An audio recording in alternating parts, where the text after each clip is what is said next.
Bismillahir-Rahmanir-Rahim.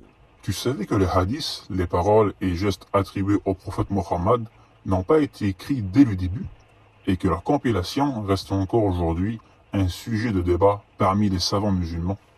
Selon plusieurs sources classiques, le prophète aurait dit « N'écrivez rien de moi à part le Coran », rapporté par Muslim dans son Sahih. Cette interdiction a fait que, pendant des décennies, les hadiths ont circulé uniquement à l'oral. Même le calife Omar ibn al-Khattab aurait refusé qu'on compile les traditions, craignant qu'elles ne se mélangent au Coran, rapporté par Al-Khatib al-Baghdadi. Un siècle plus tard, ce n'est qu'au temps du calife Omar Abdelaziz, vers l'an 100 de l'Hégire, soit environ 720 de notre ère, qu'on a donné l'ordre officiel de commencer à les écrire, rapporté par Ibn al-Sa'd.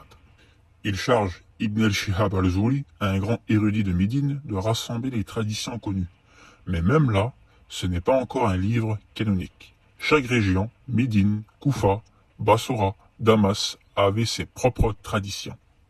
Les premiers recueils complets, comme le Muwatta de l'imam Malik, apparaissent environ 150 ans après la mort du prophète. Puis viennent Al-Bukhari, mort en 870, et Muslim, mort en 875, qui classent et vérifiant les chaînes de transmission, Isnad. Mais ces deux savants ont travaillé à une époque où des milliers de hadiths contradictoires circulaient déjà.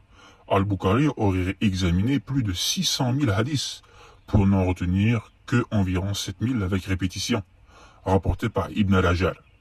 La question qui se pose, comment être sûr que chaque hadith vient bien du prophète, quand il a fallu 2 siècles pour les rassembler et qu'il a été filtré selon les critères des écoles et des savants de leur temps?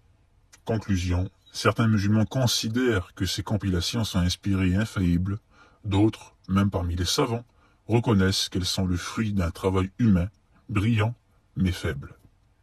Et c'est peut-être là tout le mystère des hadiths. Entre foi, mémoire et histoire, où s'arrête la parole du prophète et où commence celle des hommes? Alif Lam